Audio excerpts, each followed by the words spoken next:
Welcome, Dungeon Plunger Union members. I'm armed with my +1 plunger and a cup of coffee flavored holy water. I have a very special Union member joining me today to help plunge the dungeon and flush evil down the drain. Today's guest uses his bardic inspiration and musical talent to be the force behind Fable Factory Studios, the soundtrack to the forthcoming Cthulhu Dreamt RPG, and of course, this very show. Welcome, Reed Reimer. Good morning, Jason. How you doing today? I am excellent. I'm so glad to have you on the show. Um, we got connected through a Pint of Cthulhu podcast, and from there, a beautiful friendship has blossomed. I've got this Yes. wonderful music now. I'm so uh, I'm so in love with it, man. Thanks, dude. So tell us, who is Reed Reimer? Ooh, the enigma that is I. No, I'm just a regular dude. I grew up working on the railroad for my dad and found myself in love with music and entertainment and the arts and music quickly became my passion because I was like halfway decent at something. And so I really there were times where I stopped pursuing it, but like I found that in those times in my life, depression really set in, and so like it upon evaluating circumstances, that's kind of where I went back into the fray, as it were, of music, and yeah, from then on, I knew that I needed to keep it at least some part of my life, and I'm fortunate enough at this moment in my life to be able to have it be kind of a major piece. So, yeah, very lucky person. I will be the first to admit that the gods are smiling down upon me at this moment in time. I mean, I think it's really great that you're following your passion in terms of, like pursuing that dream that you have of music, and that you realize that, hey, like my life is somehow not as fulfilled without like pursuing that dream, right? Hmm. I mean, Hmm. obviously, I think that's a conflict that we have, right? Where, we're constantly torn between this idea of making money, we got to survive, Hmm. and Hmm. then, doing what we're passionate about doing and what fills us with joy, right? Yeah. Yeah, like finding that balance where it's like, okay, I need at least this much to like eat and live. Um, so how can I make at least that much, but then also still do those other things that like keep the soul nourished? And yeah, like that balance is working pretty sweet right now. Yeah, exactly. Oh, that's good. I'm glad that that's the case. So, what's your RPG origin story, so to speak? Everybody seems to have one. Where does yours begin? Mine begins with some really close friends of my family growing up. So my dad owned a railroad company. That's how I was working on the railroad. He owned that for like 28 years or something, and so I grew up like my summers were digging ditches and like swinging hammers and stuff. And he hired a manager who moved to North Dakota from Alaska, and like this guy and his wife had a couple grandkids that were my age as well. And I mean, he wasn't terribly old himself, but um, like those are the people who really became close, and like we call them grandma. I mean, we still call them grandma and grandpa, just like from how close we were as family friends and stuff. But um, it was my grandma there who like really got me into fantasy and then D&D. I still remember like the AD&D books that she like gave me so I could and help me like roll up my character. But it really all started on a day where I played hooky from school when we were staying with them because I was sick, quote unquote, in bed. And she's like, well, what are you gonna do like to entertain yourself? And I was like, well, I don't know. And so she handed me a book, and it was Legacy, the Dris de Erden book. Oh, nice.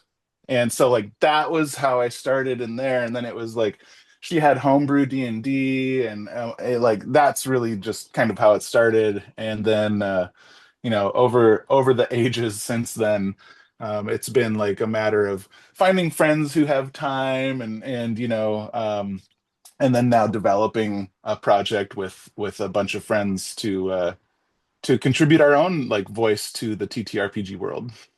Wow, that's an amazing story. Like normally you don't hear that, but like the fact that you had not only was it um like a family member, but it was like a female presence that Mm. brought the game to you, right? Usually it's like an older brother or something like that or a friend, but that's amazing. So, um, you were talking about getting together with friends and creating, and you guys have put out or are very close to like having it come out is the Cthulhu Dreamt RPG. Yes, yeah. Tell us about that. That's fascinating. So Cthulhu Dreamt actually has its origins much earlier than the game. Well, I guess not terribly too much earlier, but it was like Cthulhu Dreamt was a vessel for me to kind of work out a bunch of trauma that I had with my wife and I losing a daughter at childbirth. And um, it was one of those things where it was like, I need to like scream and I need to play heavy music and I need to like get this out of me. And so I like got together with some friends and we formed like this concept band to write concept music set in a world where all of these things that are out of our control are embodied in the form of Cthulhu. And it just made sense to me. Like one of my favorite genres of music is metal, like really heavy stuff, just like gets the head bobbing, the body shaking. And so that's what we did is we made a bunch of like heavy music. And like of course I couldn't just let that be. Like my proclivity is always to have multiple things so that people can like immerse themselves with us.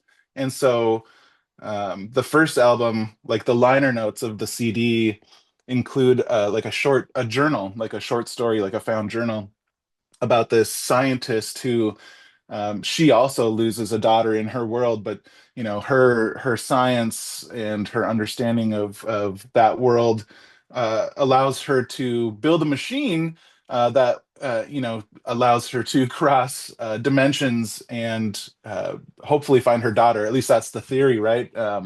Except that she turns the machine on, she doesn't get what she bargains for, and that's like and so that concept is what I was talking to a friend of mine who's named Jaron Johnson.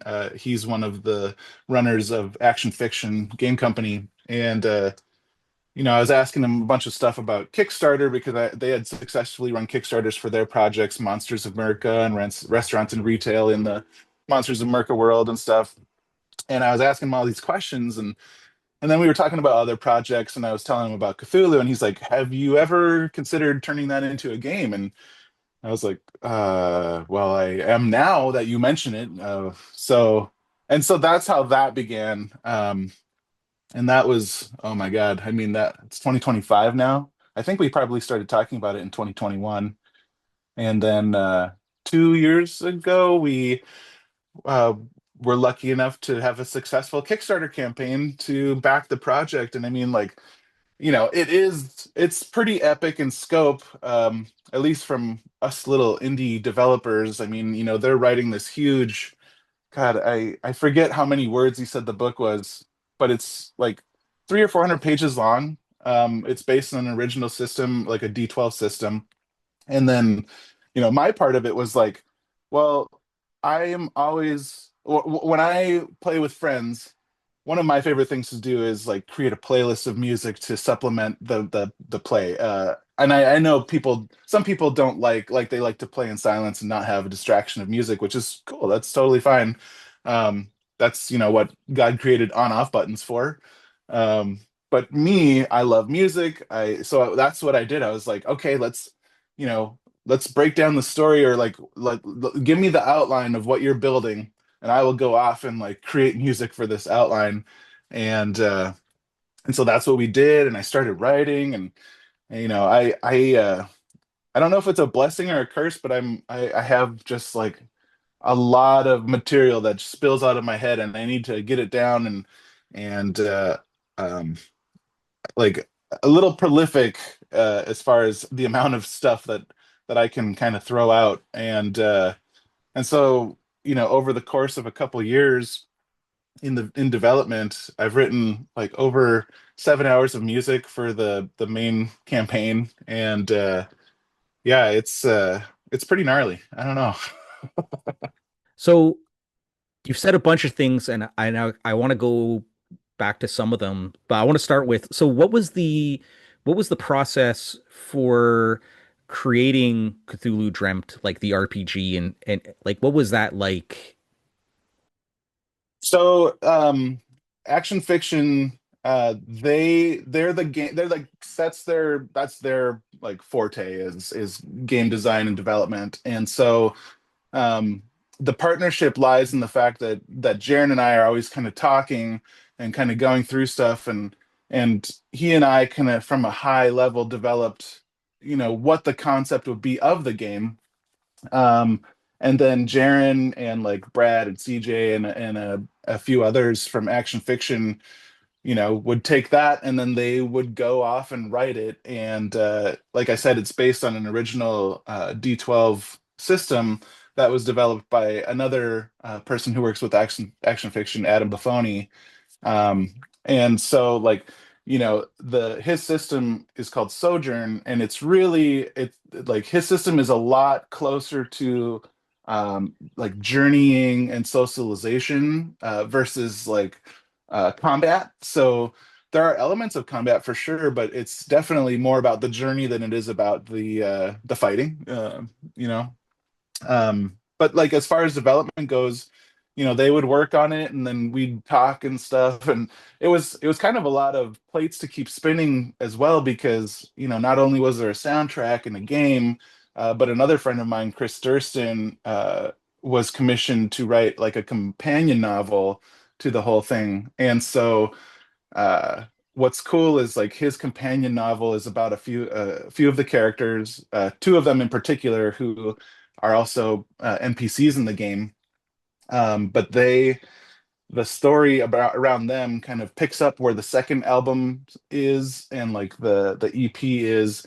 And like at the end of the book, it dovetails nicely with where the game begins, and one of the encounter, like the side story encounters that also comes with the game.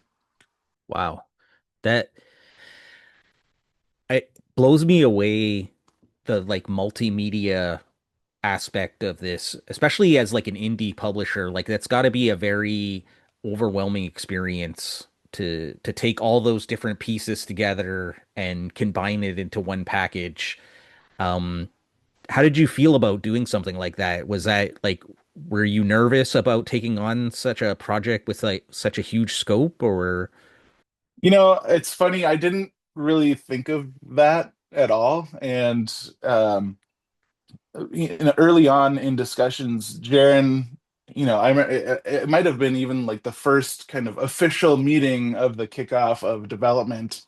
But one of the things that Jaren said was like, now we need to do our best to avoid scope creep, as we're building this thing. Because like for me, I am like a little puppy. If I see something shiny, like I'm just like that's mine, like that needs to be this. And I mean, you can kind of see that too if you know where it be started from where it is now. Like as a for instance, uh, one of the one of the things that people could buy during the Kickstarter, or could pre-order now, or that'll be available once physical items are launched, is the vinyl soundtrack. So the vinyl soundtrack was like, okay, this is going to be great. Like vinyl's cool. I like vinyl. You can see like a little bit of my collection here. But when it started, it was like a single vinyl record, a nice little sleeve to go in. And then I'm like, guys, we're missing an opportunity here. We could make a gatefold vinyl where it like folds out, have two vinyls, and then make the interior like a dungeon master screen. And so like that's what we did. Like that is like one of the things that's part of the project now.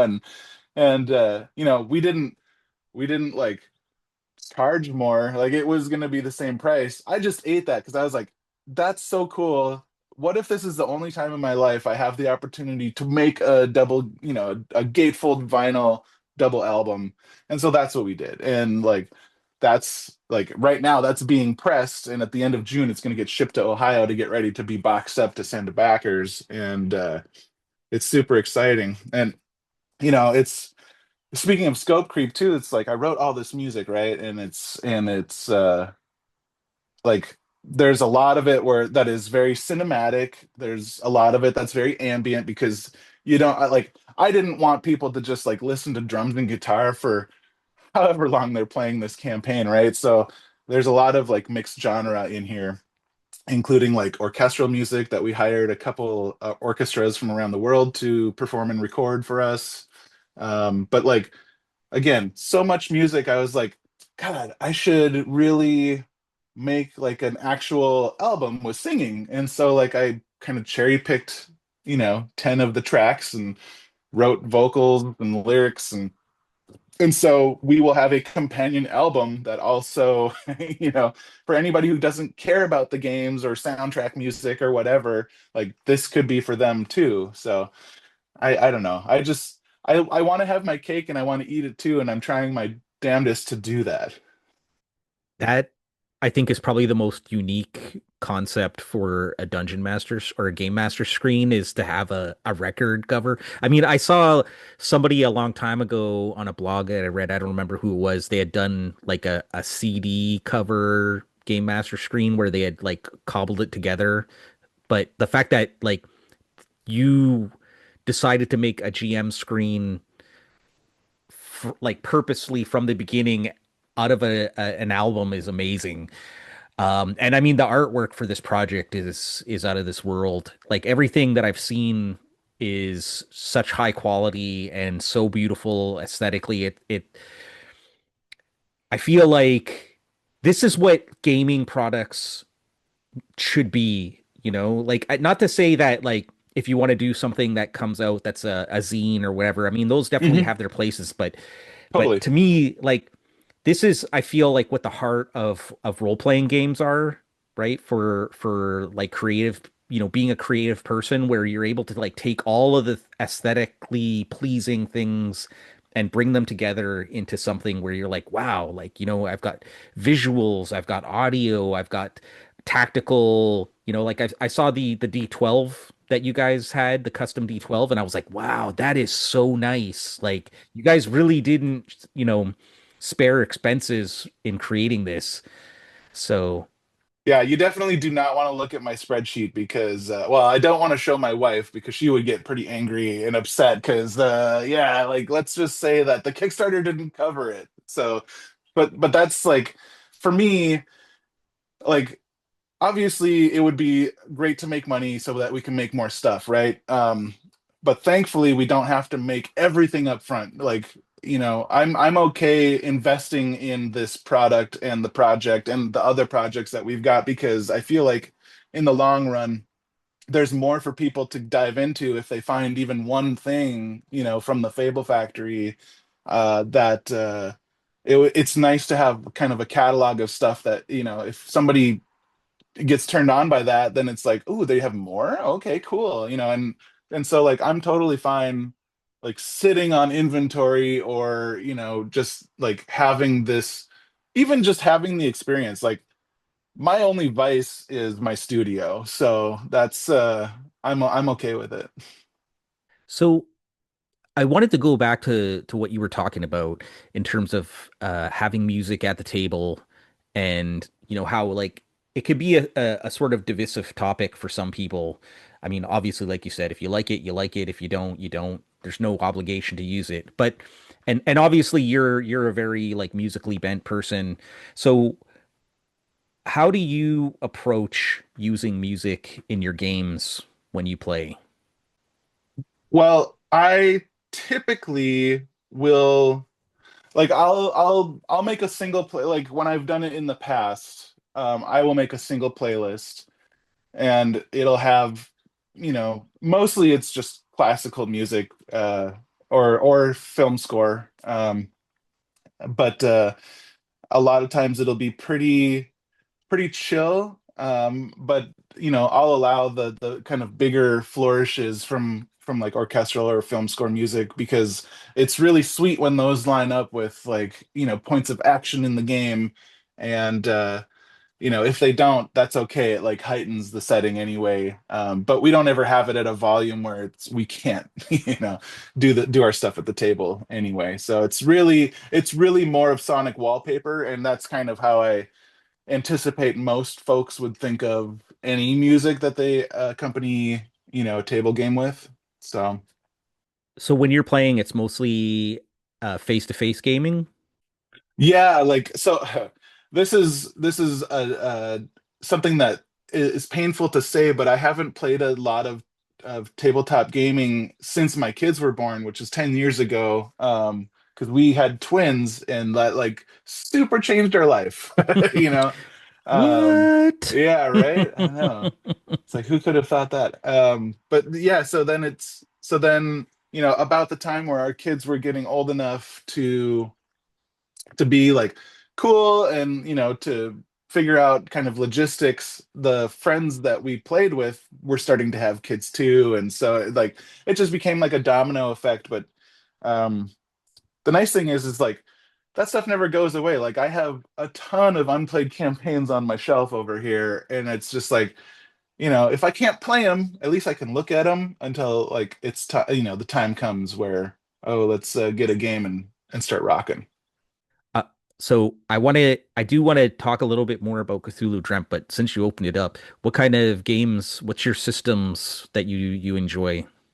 Oh man, I am not adventurous in that regard. I'm like I myself am not even like a huge game person. And that goes beyond just gaming. Like I hardly have time to listen to music, like new music discovery or anything, just because I'm very busy working on music, and it's hard to listen to music when you're working on music. But like some of the stuff that I have on my shelf, I have like action fiction stuff, which is awesome because I don't know if you know much about their product, but Monsters of America is like a satirical take on America, and Okay. the Big Goblin King, who shall be unnamed. But like I've got stuff like Blades in the Dark. I've got some Warhammer. Um, but yeah, like before I took a sabbatical, let's say, from gaming, mostly it was just like Dungeons and Dragons. I want to say it was before 5e came out. Okay. We're talking like second edition, third, Might fourth. have been fourth. Yeah. Okay. Yeah, That's cool. yeah.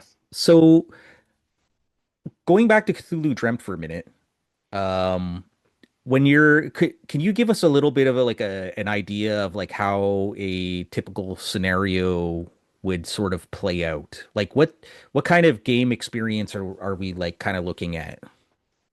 Yeah, so the game is very like I said, it's very like atmospheric. It's near future. Like it's set in 2034.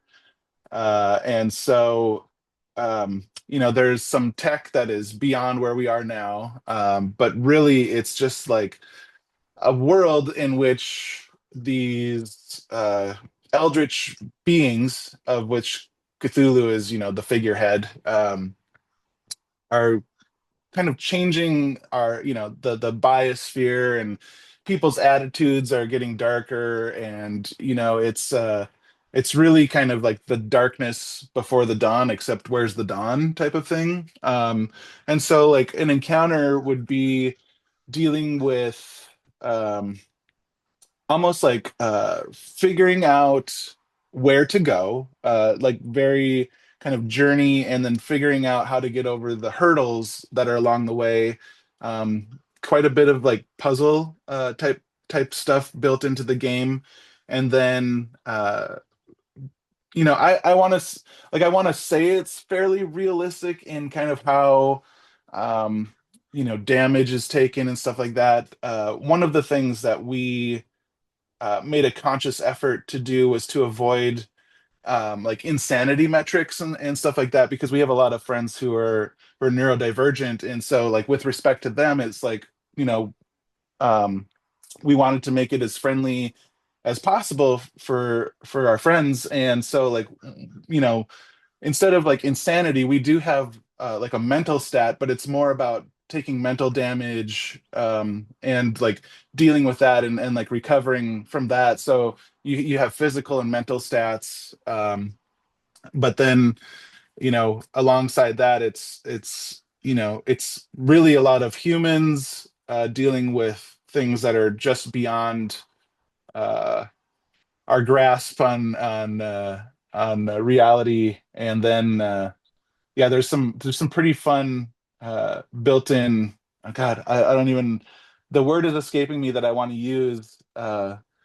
Like a couple of little things built in where it's like, ooh, that's going to be fun to see how that works at the table. And like so far, our first no, our big kind of final test play group just wrapped up the campaign, and so they're going through the feedback phase now. But it was fun to kind of go through and see how like that went. I'm pretty sure like one of the party was killed, on the way, and they avoided some pretty hairy stuff going through. So yeah, so it's I don't know. Does that answer your question? I feel like I Yeah, rambled no. for about 5 minutes there.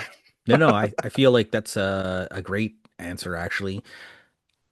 So this might be a little controversial, but what would you say to those who feel like the market is like oversaturated with Cthulhu these days?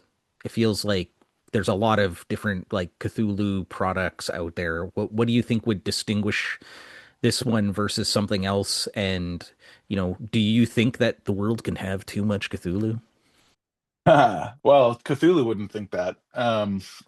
But I would say that, you know, they're right. Like, there's so much noise in the world, and it's become, how do you like you said, how do you differentiate, or how do you stand out, or how do you even get, somebody's ear to hear your noise? And I think one of the, you know, we talked about this a little bit, and I appreciate you, kind of giving us some props for that. But like, um, the multimedia aspect of it for us is a huge kind of differentiator, and it's it's going to happen just organically from us anyway, because that's what we do. Like, we do all of those things, and so that's going to be part of our project. um, but hopefully, it'll allow others to appreciate that, oh, there is more than just like a book here, or there's a novel, but oh, I can explore this world as well, or like, oh, I can listen to this without even having to play the game. Like, I can just pop it in my car and headbang a little bit and hurt my neck. And um yeah, that, I think that's the biggest thing. And I remember like when we were advertising before the Kickstarter, uh one of the comments, that you're never supposed to read the comments, right? But somebody was like, God, why do they put music with this shit? It just raises the cost. And it's like, well, it's not, it's more than just music. Like, it's a soundtrack if you want it. Like, and you don't, like, we're not changing the cost. You don't have to buy the soundtrack. Like, so it's always, everybody has their own opinion. And so um we just do what we want to do for ourselves, and like, we just kind of knock on wood that others will like it as well. For sure. No, I think that's a Yeah. great answer. So you have other projects that you're working on. You have Code Burst, Yeah. Outlands, and Ramel. Is that how you say it? Rebel? Yeah, yeah, Ramel the Hell. Okay. So can you tell us a little bit about that? Yeah, so Ramel, so all of them are projects that I'm doing with other creators as well. Each of them, consists of like the three kind of mainstays of of Fable Factory, which is art, prose, and music. And so like Remelda Hell is that formula, but in a dystopian world. Codeburst is that formula in a cyberpunk world, like all original as we can be. But once you kind of start digging into a genre, there's always going to be tropes that come up, right? So and then Outlands is just like so far it's really just art and music, but it's based on concepts of our artist's partner who is a writer. So it's like really horror based. And then he does the art, and then like I do the music for this world. But it's always been intended that if we won the lottery or something, we would develop it into a game, and this would be the de facto soundtrack for that game. And by game I mean like a video, like a console game. So like you have Cthulhu Dreamt the band, right? So I've listened to your stuff on Spotify. I love it. It's absolutely amazing. Is that the same kind of soundtrack that comes with the Kickstarter, or is that a separate?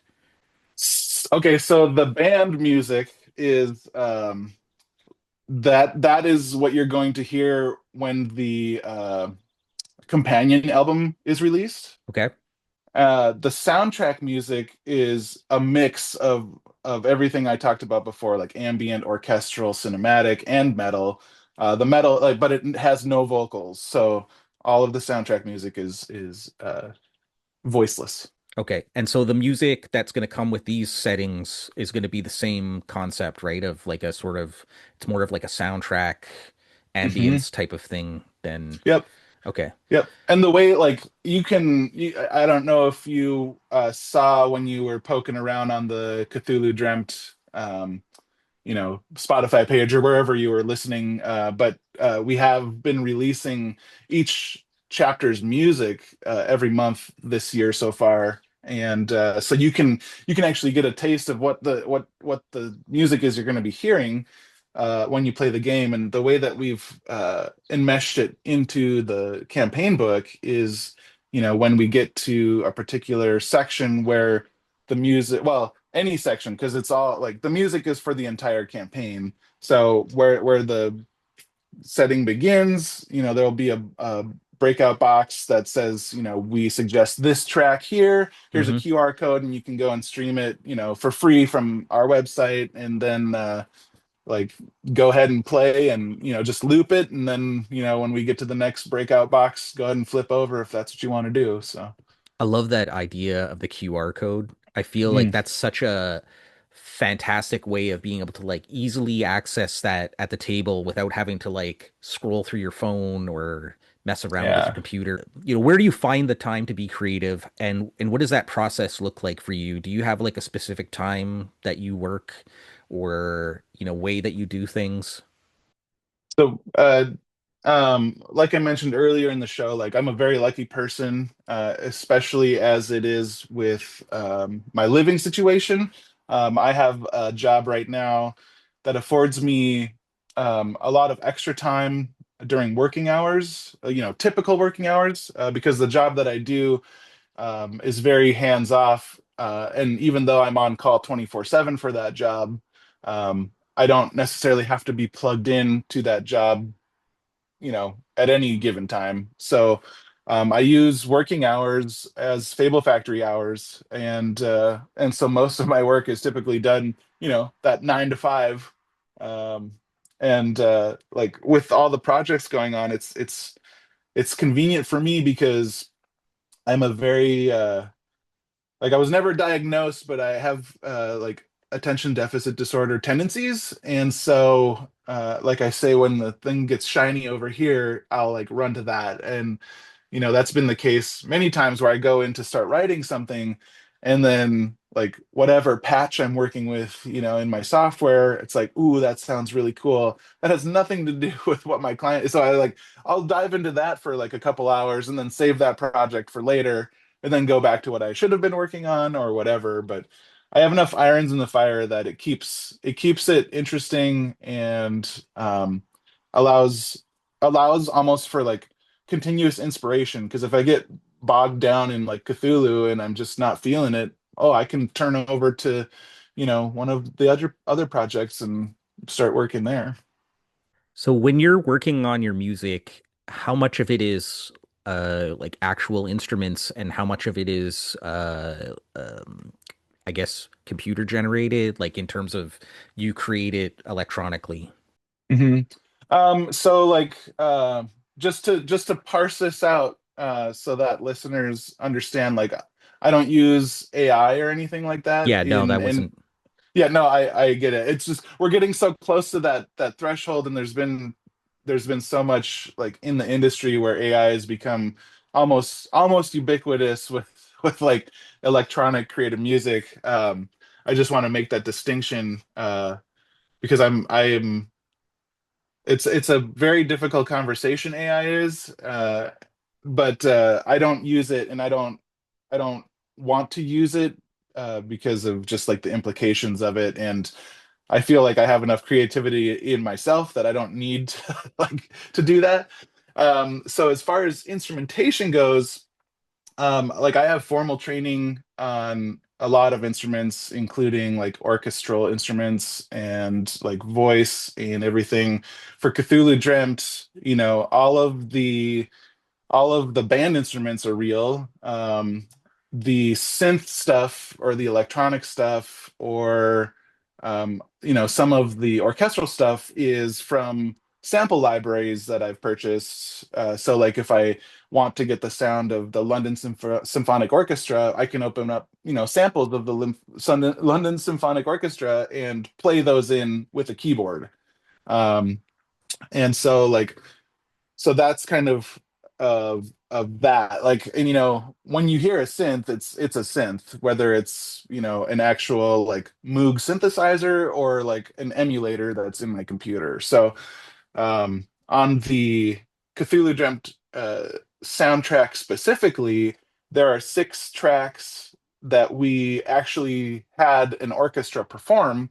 And so we recorded that and then mixed and mastered that as part of the thing. And actually, that's one of the things that a person can purchase if they want to is like the composer's notebook, which has like the full musical notation score of those 6 pieces, so you can kind of see um, what went into that, or like how that is written in musical notation.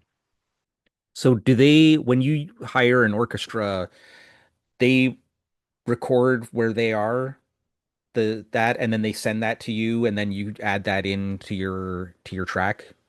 Yeah, so and I mean a lot like 4 of the 6 tracks are almost purely just orchestra, and then like the remainder of the tracks are orchestra mixed with, guitar, drums, bass, that type of stuff, to get that like Metallica symphony kind of combination. But yes, they like we worked with uh, Moscow Bow Tie Symphony, and this was like, I mean, this was the first thing we recorded, and it's so long ago. It was before like Russia's invasion of Wow. Ukraine. Yeah, I mean, this project has been in development for too long now. But we worked with them, and then we worked with the Czech National Symphony Orchestra in oh, why can't I think of the name now? In Bud is it no, it's not boot. Anyway, sorry. But yes, so we worked with them, and like the way that works is you set that up. They get you on the schedule, and then you essentially like zoom in to the recording sessions, and so you get to talk in real time with the conductor and the recording booth, and just say like, you know, I liked this, but can you bring like the violins down a little bit here, or whatever. So yeah, that was one of those bucket list things that I parlayed the Kickstarter into helping me achieve, I guess. That's one of those goals. That's so cool. I Yeah. love the fact that you got to be a part of a like a symphony and like direct it so to speak on some level. Yeah. You also have another band called Yushia, and Yeah. that was sort of like a branch off of Cthulhu Dreamt, right? Yeah, so like I got hooked up with that band when it was under a different name before, lineup changes, because the drummer and I became friends because she's the drummer that joined Cthulhu Dreamt, and so because of that, like she asked me to join a different band of hers that was like less of a studio concept band and more of like an actual, hey, we're gonna play shows band. Um, and so like that's how I got hooked up with Yushia, and yeah, we just released our first album last month. It's June now. Last month, and started playing shows, and it's rad. It's really fun. It's like it's almost like the live version of Cthulhu Dreamt because it's the same type of music. It's the same type of setup as far as like instrumentation goes, and yeah, it's pretty rad. Like all cool people. I love playing with them, and yeah, I don't know. I don't know what else to say. I can't wait to get bigger with them. For sure. What part do you or what role do you take in that band? So I play guitar and then backup vocals. Okay. Do you have a guitar that's your like, this is the guitar. This is the axe of all axes. So when I write, for some stupid reason, I write in multiple different tunings on guitar. So I have to have more than one guitar. So I actually have them right beside me here, but this is one of them that I have on stage. This is a Strandberg Bowden 8 string. Um, it's a headless, and it sounds just killer. And then I've So got this like is an like a circumcised guitar. Is that what we're saying? pretty much, yeah, it's very light. It has no headstock, so it looks really goofy. And then I've got an Abasi 8 string, which Abasi is a guitar player from Animals as Leaders, which is a really, really awesome and technical prog metal band. Um, and then this is my newest baby, who I'm trying to figure out, if I like it or not. This is Usually Color Orange 8 string Aristides. So Those are that's what I beautiful. do. Yeah, thank you. Yeah, I like extended range guitar because I love to play really low and get really in your face with, just heaviness. Let me let me ask you a question. So like the guitars, like back in the day when I was a kid, right? And you'd see like the Yeah. rock stars and they'd come on stage and they'd have the guitar with like two like what do you call it? The like the The double neck. yeah, the double neck, and it was like, so like obviously you can't play both of them at the same time. So was that the purpose, was to be able to have them so you could double like have different tunage on each one, or It could be that, and it could also be just like the sound that comes from each of the guitars. And like, I want to, I want to say, I don't think that they would play those for a whole show, but just because they're heavy, they're unwieldy. But like, yeah, like it's almost like a novelty thing to have a double neck, and then just like play two different things. Not simultaneously, obviously, but like one right? of them might be more of like an acoustic sound, and the other one might be more built for like a lead guitar role. So yeah, A lot of people don't know this, but you're the guy who actually does the screams and the talking on my stingers. yeah. And the question is, were you really pooping in the stall of the bathroom? And have you really encountered the mimics that you recorded that from? I hesitate to drop my pants to show you the proof.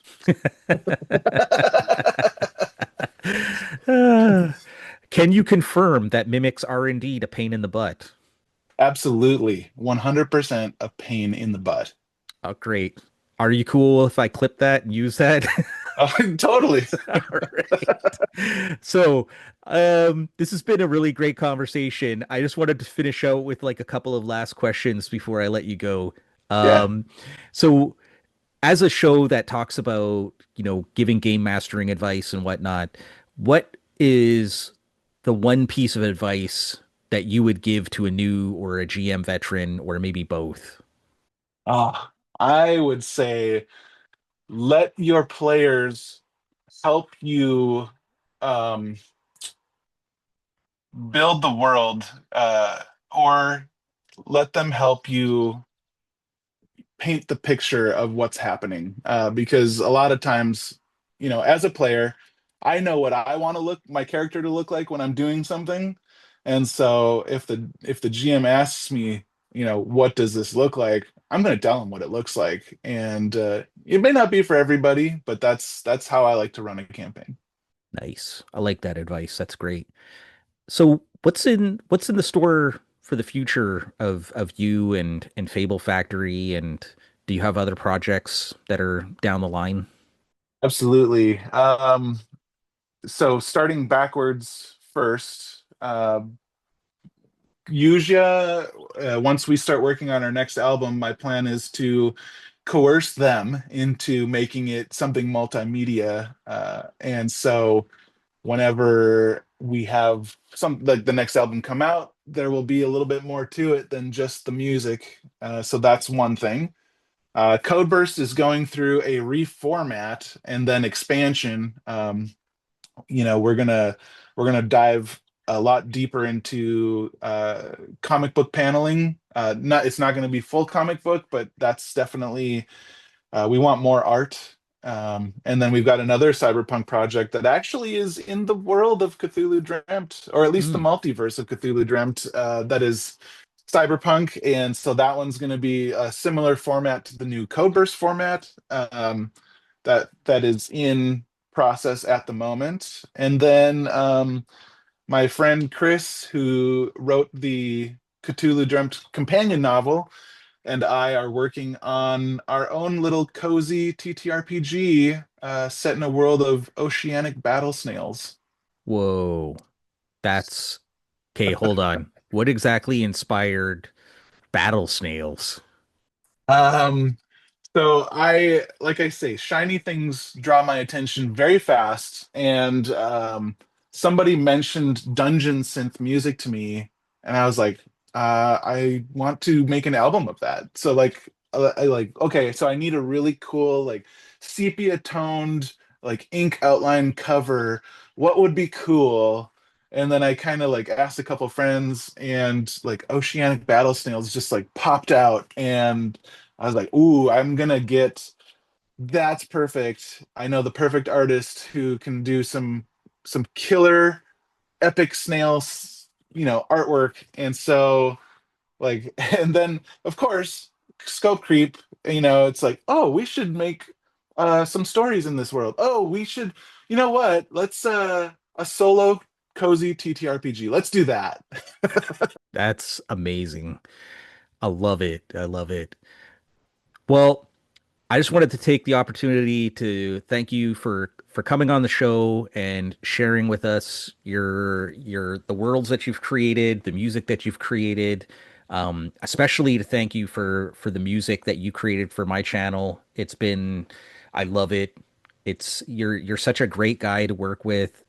Thanks, Jason. Very, very easygoing and flexible, and so I really appreciate the process and working with you, and I have ideas of things that I'd like to do in the future. uh Yes. so I hope to work with you again at some point. Heck yeah. And Thanks, Matt, for hooking us up. yeah, seriously, Matt, listen to a Pint of Cthulhu podcast. Matt's number one, and the rest of Woo. the crew as well. Yeah. So, yeah, before I let you go, is there anything else that you wanted to plug or say before I cut you loose?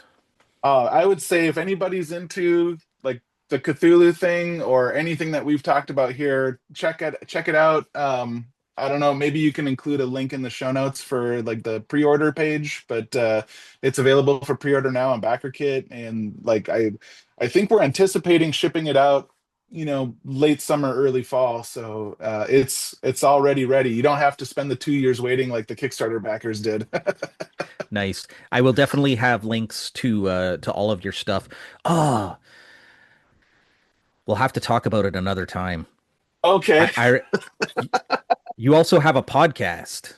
Well, kind of. It's one of those things where it's like when I have time and my friends have the availability, we record some conversation, but it's not I don't have the consistency nor the drive to make it a permanent fixture. Okay. Well, I have a link for your podcast called Culture of Imagination. I have the Kickstarter pre-order page for Cthulhu Dreamt, as well as the links for Codeburst, Outlands, and Ramel the Hell. And Nice. Fable Factory Studios, of course, will always be linked in here because you are the man behind the music. And like I said, it kicks ass and takes names. Thank you, sir. Thank you so much for coming on the show, Reed. I wish you the Yeah, best of luck. you And too. maybe I can come on your podcast and we can talk about, I guess it's creativity and whatnot that you talk about. Oh, for sure. Yeah, I'm gonna jot that down. Cool, man. All right. Well, thank you for plunging the dungeon, Reed. Plungers up.